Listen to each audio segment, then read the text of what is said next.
Welcome to the Tech Mobility Podcast, brought to you by Playbook Investors Network, your strategic partner for unstoppable growth. Visit pincommunity.org to get started. I'm Ken Chester. On the docket, my review of the 2025 Toyota Corolla FX sedan, urban microforests grow in popularity, and parking smarter, a California blueprint. To add your voice to the conversation, be it to ask a question, share an opinion, or even suggest a topic for future discussion, call or text the Tech Mobility Hotline. That number, 872-222-9793, or you can email the show directly, talk@techmobility.show. For those of you who enjoy Substack, you can find me at Ken C. Iowa. That's K-E-N, the letter C, I-O-W-A. From the Tech Mobility News Desk. Could this be a case of what's good for the goose is good for the gander? Or better still, what's good for Ford would be good for Chevy? This piece comes to us from GM Authority by way of Motor Trend. And the word on the street is, and I'm reporting this, please don't throw rocks at me, I'm just reporting this. Chevy Camaro rumored to return as an electric crossover. That's the title. No, I didn't make it up, honest to God. To the Camaro faithful, let me talk at you a minute. I know your heart was broken when GM retired again the Camaro at the end of 2024. And I know that you probably were aware there was another one on the boards. There was a next generation Camaro being designed. But they blew that market case up something terrible. The numbers just didn't work. Didn't work. They didn't work. They just said, that's not happening. We're not going to do that. However, they started looking at the market. They looked at the Ford Mustang Mach-E, and then they learned a little something.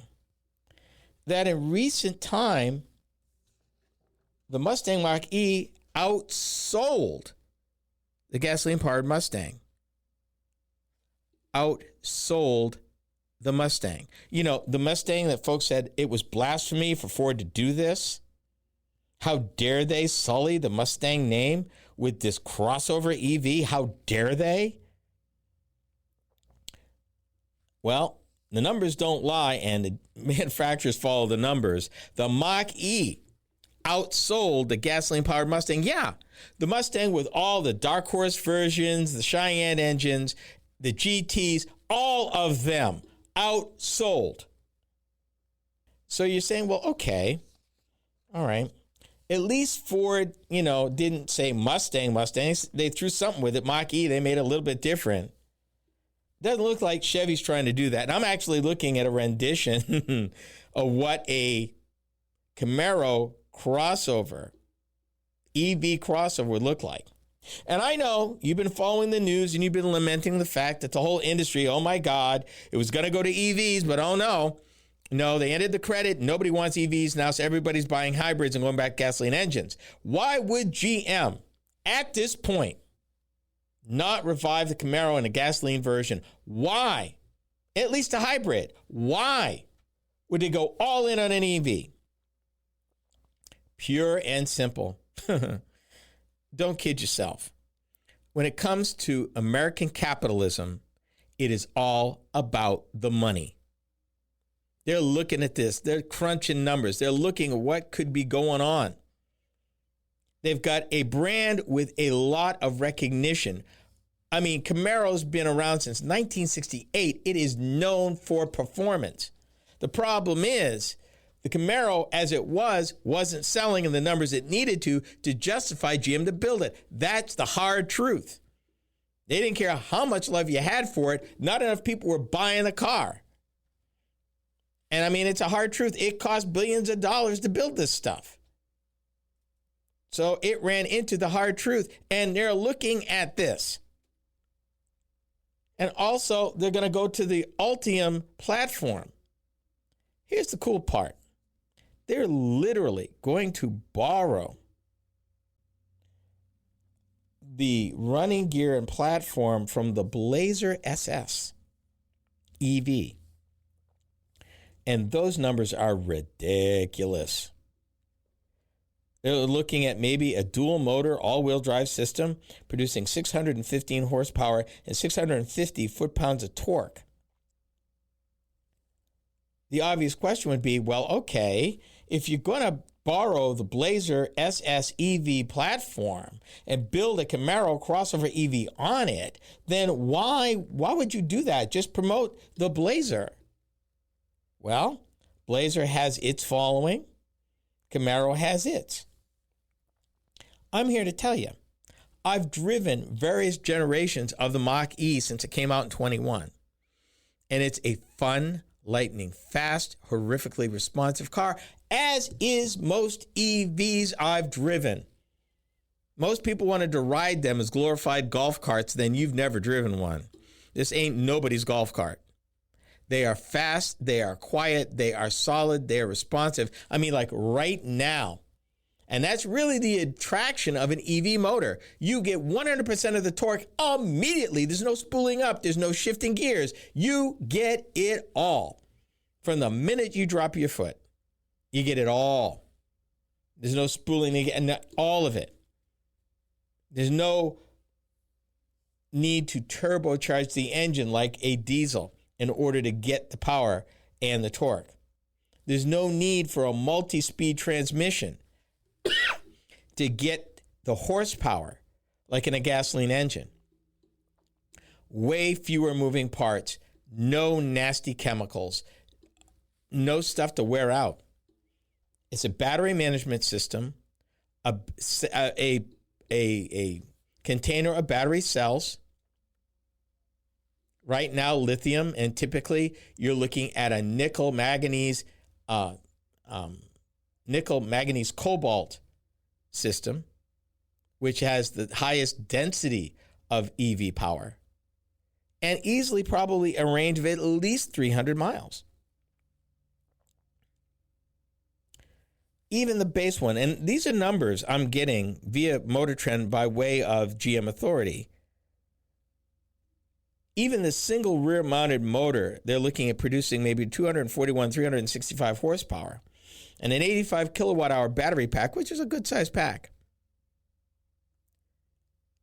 So you're looking at mileage, because I'm assuming that the Camaro would be lighter than the Blazer, which means your mileage would be further and your performance would be better, and particularly in an SS version where they've tweaked the puppy, that thing is going to be ridiculously fast.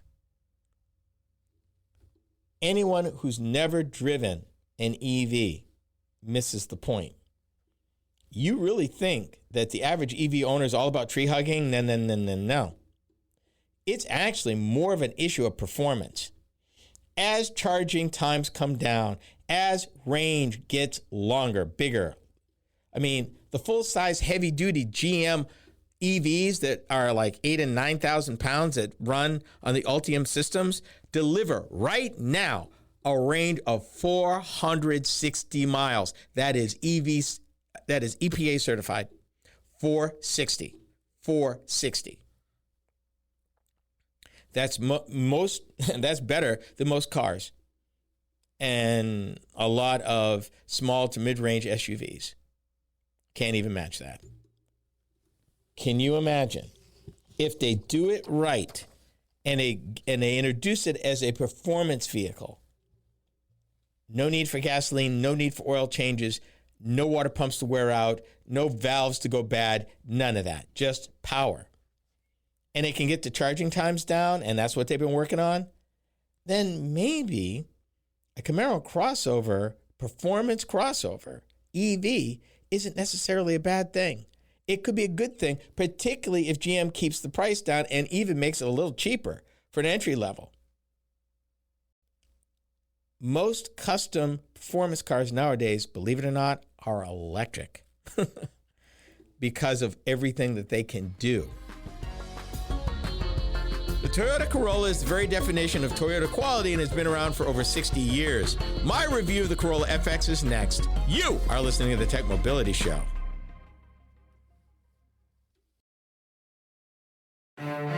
In business, opportunity doesn't wait, and neither should you. At Playbook Investors Network, we connect visionary entrepreneurs with the strategies, resources, and capital they need to win. Whether you're launching, scaling, or reimagining your business, our network turns ambition into measurable success. Your vision deserves more than a plan. It deserves a playbook that works. Playbook Investors Network, where bold ideas meet bold results. Visit pincommunity.org today. Are you tired of juggling multiple apps and platforms for meetings, webinars, and staying connected? Look no further than AONmeetings.com, the all-in-one browser-based platform that does it all. With AON Meetings, you can effortlessly communicate with clients, host virtual meetings and webinars, and stay in touch with family and friends, all in one place and for one price. Here's the best part. You can enjoy a 30-day free trial. It's time to simplify your life and boost your productivity. AONmeetings.com, where innovation meets connection. Get started today and revolutionize the way you communicate. To learn more about the Tech Mobility Show, start by visiting our website. I'm Ken Chester, host of the Tech Mobility Show. The website is a treasure trove of information about me and the show, as well as where to find it on the radio across the country. Keep up with the happenings at the Tech Mobility Show by visiting techmobility.show. You can also drop us a line at talk@techmobility.show. Every great business starts with a spark, but taking it to the next level takes strategy, connections, and capital. That's where Playbook Investors Network comes in. We're your strategic partner for accelerating growth, navigating challenges, and capturing market opportunities before your competition does. Your business is more than an idea. Let's make it an impact. Playbook Investors Network. Your future starts here. Learn more at pincommunity.org. This year, thousands of people will invest in the promise of new technology, the promise of an integrated safety system to help guard against the unexpected, a sound chamber capable of lowering noise levels by 30 decibels, plus a built-in operation sensoring system to improve performance. The 1995 Toyota Corolla, recognized for over 25 years of progress as the benchmark of quality and the place where promises are kept. By 1995, the Corolla had been in production for 25 years, and they listed all that safety equipment. That was over 30 years ago. So let's talk about it. The Toyota Corolla. Introduced by the automaker back in 1966, the Corolla became the automaker's best-selling car worldwide by 1974. Fast forward, by 1997, 2 years after that commercial, it surpassed the Volkswagen Beetle as the world's best-selling vehicle of all time. That was in 97. Fast forward some more. By 2021, 4 years ago, the Toyota Corolla had reached the milestone of 50 million units sold since its original debut in 1966, 55 years prior. That's just under 1 million units a year. Let me give you some context. Right now, the F-Series, Ford F-Series, they build a little over 1 million a year. Truck rolls off an assembly line, they said, every about 42 seconds. F-150, best-selling truck, 1 million units a year. Toyota did 1 million a year on average, almost 1 million a year on average for 55 years. And that, sir, was 4 years ago. Practical, reliable, sensible, with bulletproof quality at an affordable price. That became the Corolla's secret sauce. Here's a fun fact. The name Corolla is part of Toyota's naming tradition of using names derived from the Toyota Crown for sedans, with Corolla being Latin for small crown. Starting out as a rear-wheel drive subcompact car, the Corolla changed from rear-wheel drive to front-wheel drive in 1983 and then grew into a compact car in 1991. The 12th and current generation of the Corolla sedan was introduced in 2019 for the 2020 model year. The Corolla currently is available in 4 trim levels, and they ride on the TN-GA-C platform. This super rigid structure, low center of gravity, and highly refined tuning of the suspension control hardware allows Corolla to exhibit above average handling and ride comfort with a distinctive driving personality. For the 2025 model year, Corolla introduced the FX Special Edition, and that's what this review is about. A fun and sporty blast from the past, the new Corolla FX Special Edition shares the name with the iconic Corolla FX 16 that debuted in 1987, and if I remember, it was a hatchback. Built off the SE trim level, the Corolla FX Special Edition features an FX-enhanced rear spoiler, lowered springs, and an 18-inch satin black finished alloy wheels with machined accents. The electric power steering also has been tuned for the ultimate sporty feel. Black accents can be found throughout the exterior, like on the roof, badging, mirror caps, and tail lamps. Corolla FX is manufactured at Toyota's Blue Springs, Mississippi assembly plant right here in the good old US of A. Power for the Corolla FX is generated by a 2-liter dynamic force gasoline 4-cylinder engine that makes 169 horsepower and delivers 151 foot-pounds of torque. Energy is delivered to the front wheels via a continuously variable automatic transmission. All-wheel drive is not offered. Fuel economy numbers are 31 city, 39 highway. With an interior volume of almost 90 cubic feet and cargo capacity of just over 13 cubic feet, the EPA rates the Corolla FX as a mid-size car. Something Detroit typically does. Vehicles grow over time. Started as a subcompact, now Corolla is considered a mid-size car. Here's what I liked about the Corolla FX. This Corolla sedan is solid, quiet, and responsive. Performer at speed. The driver enjoys a good outward view of the road. There are 3 drive modes, Eco, Normal, and Sport, that allows the driver to dial in some of the sedan's driving characteristics. Inside the passenger cabin are Moonstone sport fabric seats with orange stitching and a standard 10.5-inch Toyota Audio multimedia screen.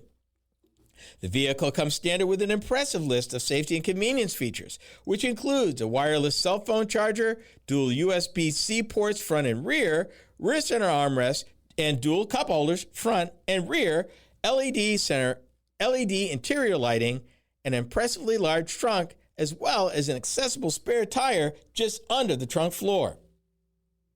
So here's what I didn't like about the Corolla FX. Now, I'm a fan of retained accessory power. And what that is, it's the ability of the vehicle to run accessories for up to 10 minutes after the engine has been turned off. The Corolla is not so equipped. And in this day and time, I expected the total range of the gasoline-powered version to be more than the 345 miles that it delivers. Now, full disclosure right here, Toyota does sell a Corolla hybrid that has just crazy, stupid numbers. And I guess they figured if we offer the hybrid, then there's no need to really tweak the gasoline version, although I wish they would. 400 would be better, and there are some vehicles that do better. Using the cruise control is surprisingly overly complicated. It's fussy. There are no heated front seats or steering wheel. And here's a pet peeve. The speed limit sign indicator is often wrong. And this is a trend I've noticed with most cars equipped with this feature. And I'm not talking about just slow to change. I mean, in many cases, flat wrong by a lot. Which means if you were using that to gauge your speed in an area that you were unfamiliar, chances are you probably get a ticket because it would probably be wrong. So I don't know if it's a supplier issue or what, or how it's updating and why it updates sometimes and doesn't update other times and what it does in default situations. But it's not there. It's not ready for prime time. Don't trust it. Cabin storage is limited. And the rear window, this is a little weird. The rear window has a reflection of the high center mounted taillight assembly. Because I was wondering, well, what is that?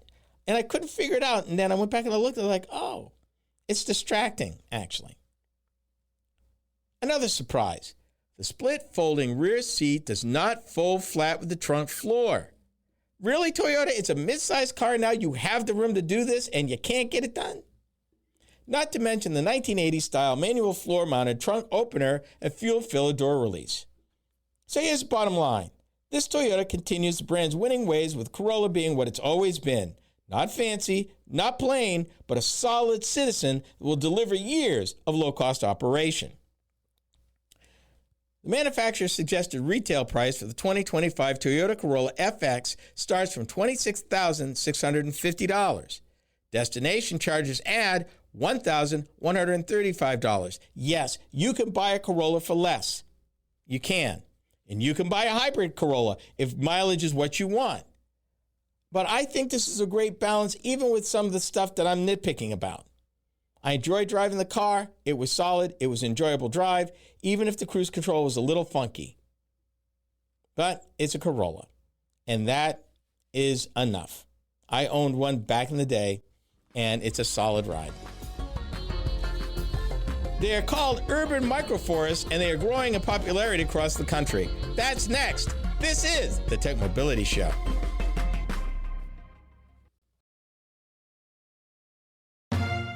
You've got the drive. You've got the vision. Now you need the right partner to make it happen. At Playbook Investors Network, we power ambitious leaders with the tools, insight, and investment connections to move faster, grow stronger, and lead markets.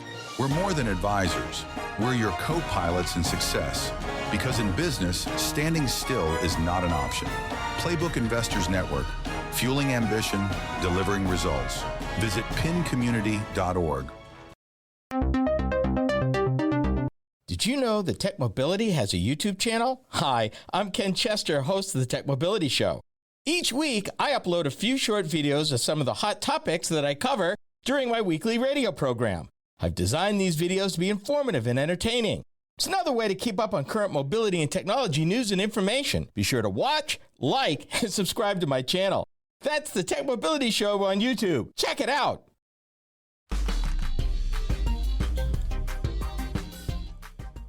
Lush and green, with nearly 270 trees packed into a 1,000-square-foot lot.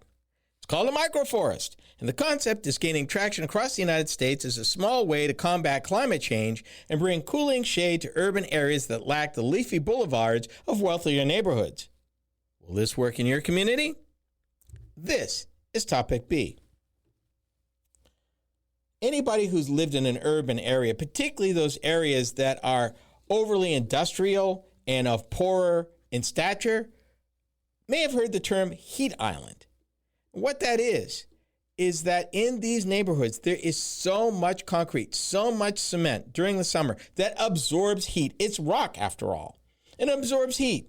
And the problem is it absorbs all this heat during the day, and it releases it slowly at night so the temperatures don't drop. There are studies and statistics abound about the health risks and degradation of health of urban dwellers in such neighborhoods. Their quality of life is horrible. It gets hot and stays hot in the summer. There's more pollution. There's more noise.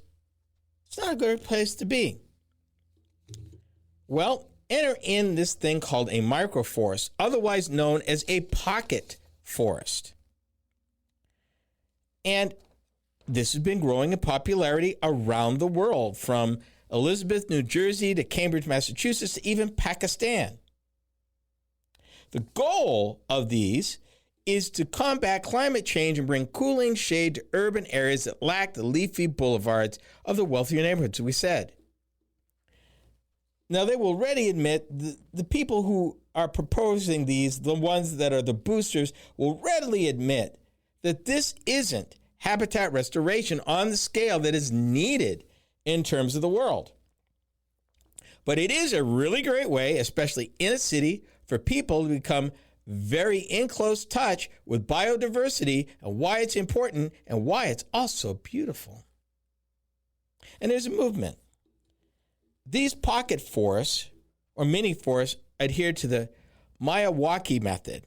And this was devised in the 1970s by Japanese botanist Akira Miyawaki And it calls for planting a wide variety of local trees in large numbers in very tight quarters, mimicking the biodiversity and competition of natural growth that occurs in the wild. 2021, they set up the first one in Massachusetts, and now the Bay State has 20 of them across the state. Here's an advantage, another advantage in these neighborhoods. And we've talked about this before, how planting a tree could drop the temperature in the surrounding area by 10 to 15 degrees. Here's something else trees do, because I'm taking you back to biology for a minute. Photosynthesis. In order for trees to grow, they absorb, they sequester carbon dioxide, and they give off oxygen. So they improve the air and take the bad stuff out of the air, which allows the air to get cooler. And shade, it also absorbs noise, and it's pretty to look at, as opposed to looking at fences and heat and ugly.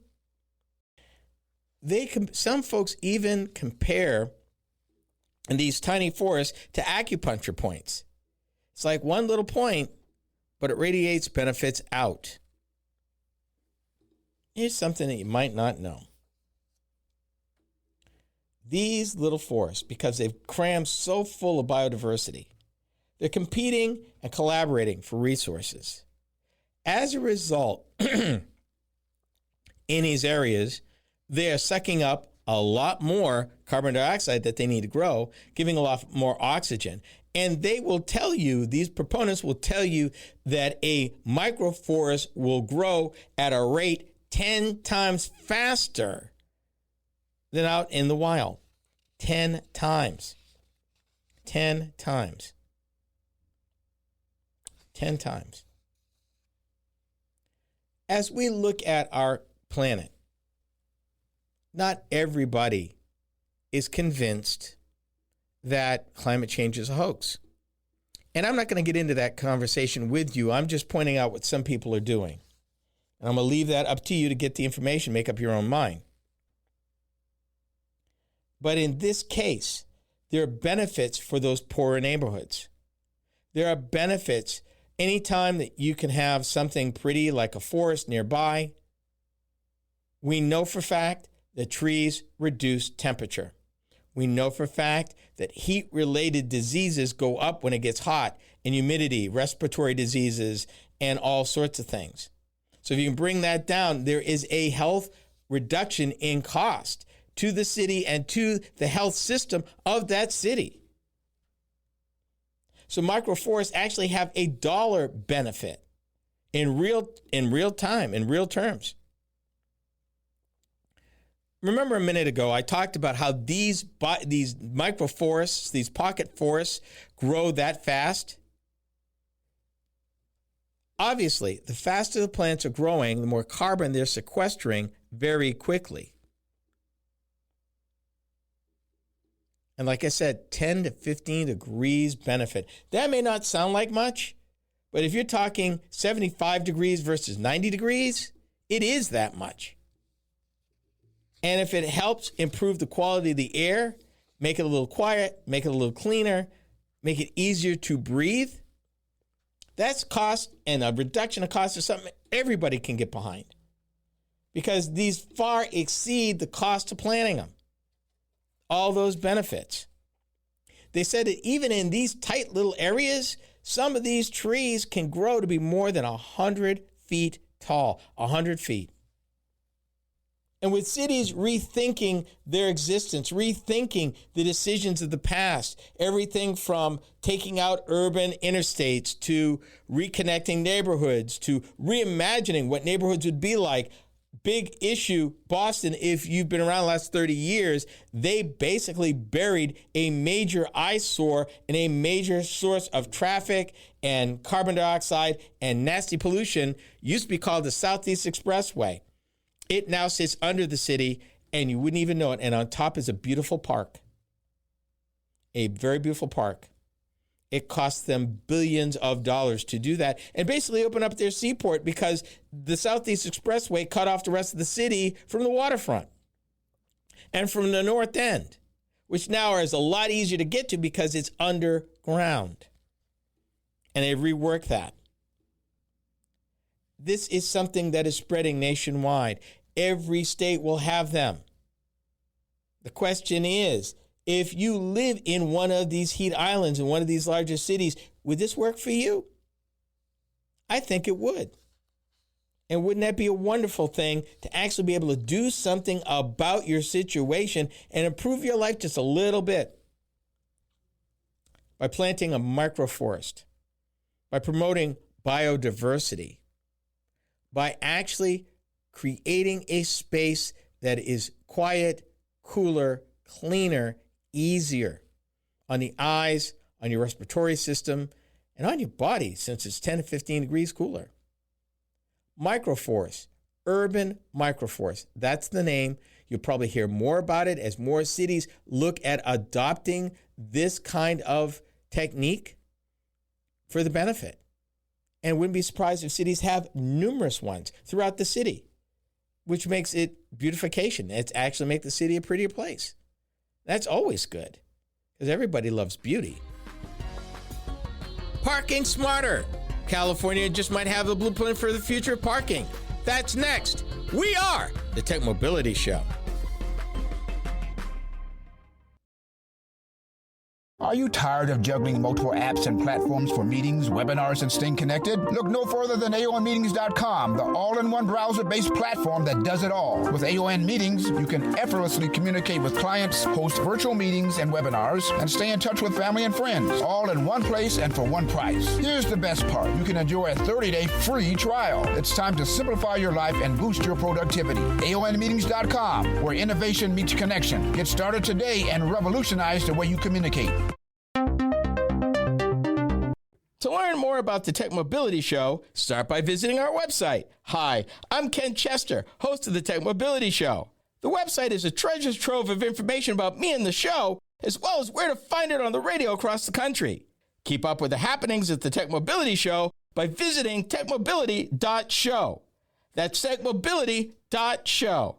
You can also drop us a line at talk@techmobility.show. In business, opportunity doesn't wait, and neither should you. At Playbook Investors Network, we connect visionary entrepreneurs with the strategies, resources, and capital they need to win. Whether you're launching, scaling, or reimagining your business, our network turns ambition into measurable success. Your vision deserves more than a plan. It deserves a playbook that works. Playbook Investors Network, where bold ideas meet bold results. Visit pincommunity.org today. Did you know that Tech Mobility has a YouTube channel? Hi, I'm Ken Chester, host of the Tech Mobility Show. Each week, I upload a few short videos of some of the hot topics that I cover during my weekly radio program. I've designed these videos to be informative and entertaining. It's another way to keep up on current mobility and technology news and information. Be sure to watch, like, and subscribe to my channel. That's the Tech Mobility Show on YouTube. Check it out. California's parking structures are shifting from simple garages to mobility hubs, integrating EV infrastructure, sustainability, and future-ready design. Could this be a way forward in repurposing parking garages in a city core? This is Topic C. California gets maligned a lot for various requirements and things that they do.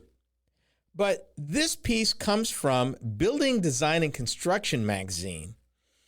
And they're looking at an approach that seems very positive to me. Rather than fighting it every inch of the way, they're looking at ways that they can develop it in order to be both sustainable and relevant in the years to come. So let's think about that for a minute. If you are a parking garage owner in the state of California, and you're working with designers and builders that are forward-thinking like this to meet state laws and to incorporate all of this stuff as it's changing and future-proof your property, would it be reasonable to say that any additional expense that you incur now would be recouped in years to come as this building is built to be able to be repurposed and relevant for years and years and years, as opposed to the traditional single-purpose parking garage? It's not as far-fetched as it seems. And this particular article goes into depth. And again, it's building, design, and construction. We're talking about architects and builders and designers read this stuff. And I wanted to share it with you.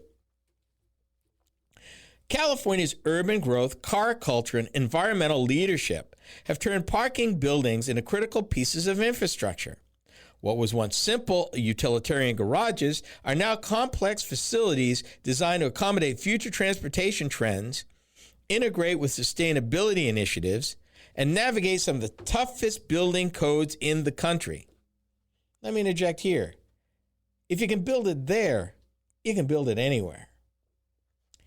Builders, architects, and engineers are driving this evolution, balancing functionality, regulatory demands, and user experience to meet California's unique challenges. And we've seen this, that parking buildings today are not just for cars, they're hubs for mobility. And we've seen this turn, where we've been talking about, particularly through the pandemic, repurposing buildings that are empty because so many people went home and stayed home. And even though there's a lot of return to work orders and a lot of people have returned to the office, you still don't have the numbers that we had pre-pandemic.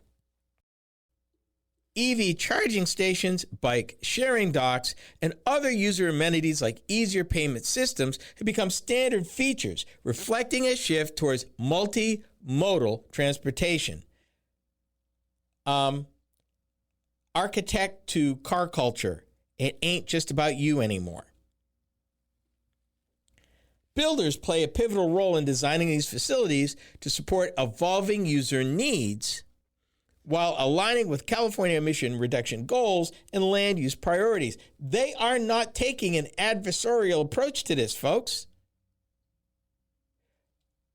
Mobility hubs must be flexible, accommodating current demands and future innovations like autonomous vehicles or adaptive reuse. Think about that for a minute.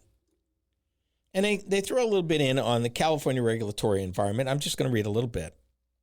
Navigating California's regulatory framework is central to parking design.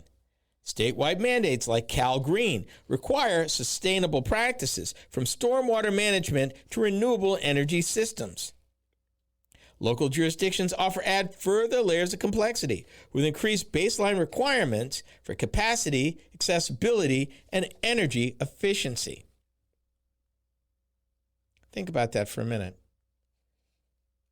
If they can master this, and again, it gets down to the money. Why fight it when you can build a building that will be worth more because it meets the needs of the public and what they want? And honestly, anything that's sustainable, honest to goodness, means that it is getting way more out of the resources that it's using, meaning that the cost of operation is less. And the cost of ownership of a building depreciated over time would cost less than a traditional single-use parking garage. This isn't all about regulations, folks. It's money, and it's buried in here, and this is a gem. Because if you can build it here, wouldn't this make sense to be repeatable elsewhere in other parts of the country? Everything that they're doing, sustainable, multimodal transportation, looking at the future and looking at reality of people making changes to how they travel. And if you could build a building that, one, meets the needs of today, two, stays relevant for years into the future, and three, the ultimate is adaptable space that even if it's no longer valid or usable as a transportation hub, we can reuse it and repurpose it for something else without having to spend an astronomical amount of money. It makes this property, it makes this structure, it makes these buildings valuable. And also means that they can command a higher multiple in the market when and if they're sold. Whether they're sold by the city, whether they bring in private investors to build them. And actually, honestly, it makes more sense because a private investor looks at this, builds according to this, and sees a lot of different ways to get paid.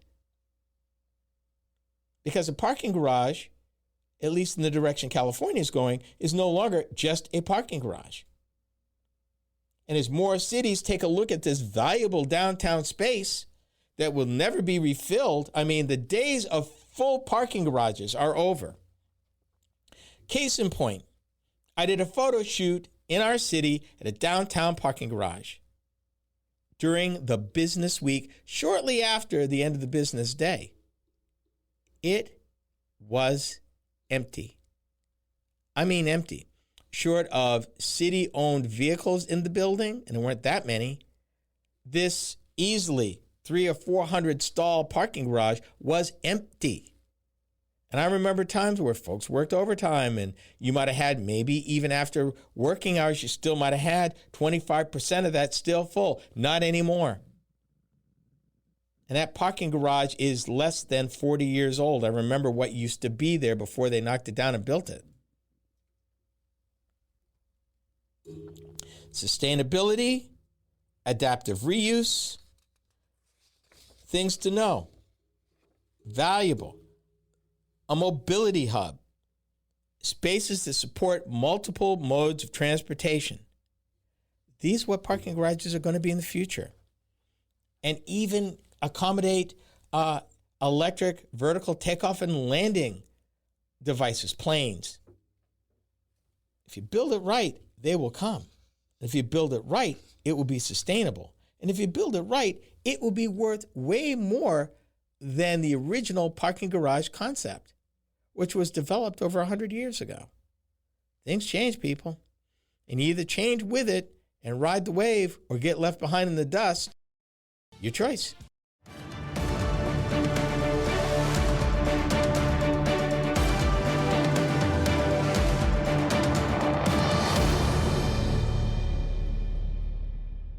This is the Tech Mobility Podcast.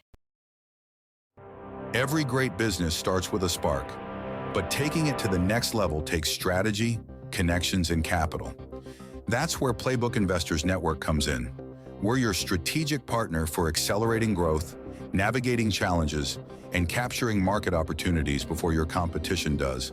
Your business is more than an idea. Let's make it an impact. Playbook Investors Network. Your future starts here. Learn more at pincommunity.org. To learn more about the Tech Mobility Show, start by visiting our website. I'm Ken Chester, host of the Tech Mobility Show. The website is a treasure trove of information about me and the show, as well as where to find it on the radio across the country. Keep up with the happenings at the Tech Mobility Show by visiting techmobility.show. You can also drop us a line at talk@techmobility.show. Are you tired of juggling multiple apps and platforms for meetings, webinars, and staying connected? Look no further than AONmeetings.com, the all-in-one browser-based platform that does it all. With AON Meetings, you can effortlessly communicate with clients, host virtual meetings and webinars, and stay in touch with family and friends, all in one place and for one price. Here's the best part. You can enjoy a 30-day free trial. It's time to simplify your life and boost your productivity. AONmeetings.com, where innovation meets connection. Get started today and revolutionize the way you communicate. You've got the drive. You've got the vision. Now you need the right partner to make it happen. At Playbook Investors Network, we power ambitious leaders with the tools, insight, and investment connections to move faster, grow stronger, and lead markets. We're more than advisors. We're your co-pilots in success. Because in business, standing still is not an option. Playbook Investors Network, fueling ambition, delivering results. Visit pincommunity.org.